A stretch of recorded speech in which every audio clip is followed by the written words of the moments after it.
Welcome back to my channel. Today I have a hot topic that has puzzled many potential car owners. Should you buy or lease a car? It's a tough decision, but fear not, I am here to break it down for you. So buckle up and let's dive into the ultimate car dilemma. Let's start with the money matters. Buying a car may require a higher upfront payment or a loan, but at the end of the day, you will own an asset. Leasing, on the other hand, often involves lower initial costs and monthly payments, but remember, you won't own the car once the lease terms end. So, decisions. It's time to assess your budget. If you're looking for lower monthly payments and the ability to drive a newer car every few years, leasing could be your go-to option. However, if you can handle higher monthly payments and want to build equity in the vehicle, buying might be the way to go. It's all about finding that financial sweet spot. If you're the type who loves to switch cars frequently, leasing provides flexibility and the chance to drive the latest models. But if you're in it for the long run and want to keep a car for years, buying could save you in the long term. Remember, it's all about aligning your car plans with your future goals. On this channel, we talk about financial literacy and how to manage your money. So let's jump back in. Consider your mileage needs. Leasing contracts often come with mileage restrictions, and exceeding them can lead to additional fees.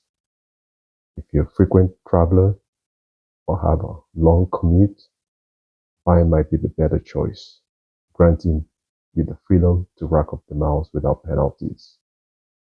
Next, we need to talk about maintenance and repairs. When you lease the car, it's usually covered under warranty, erasing your worries.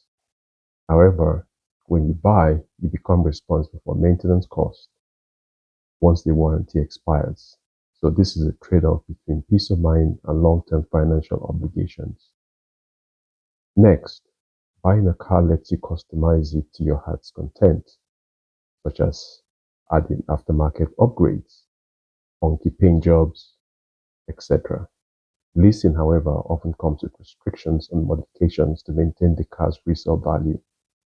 So if you're a customization freak or fanatic, buying gives you the freedom to make your ride truly unique. Next, we want to talk about equity.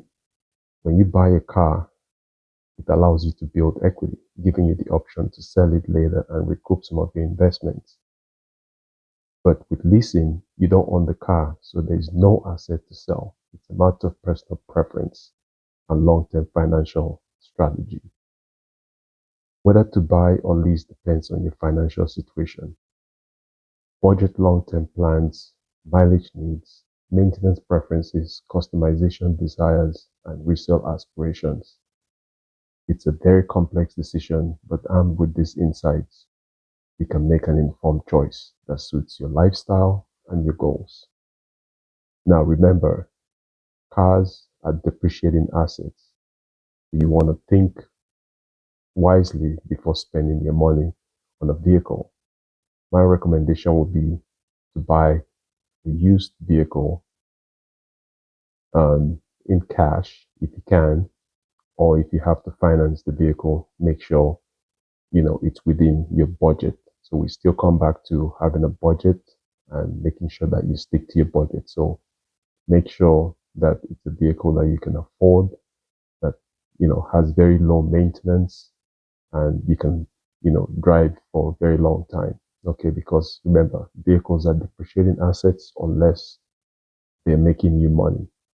So that's it for today's episode. Don't forget to like, subscribe, and hit that notification bell to stay up to date with my videos. And remember, whether you're cruising in a Porsche's dream car or leasing the latest wheels, enjoy the ride and drive safely, and I'll catch you in my next video. Take care. Yeah.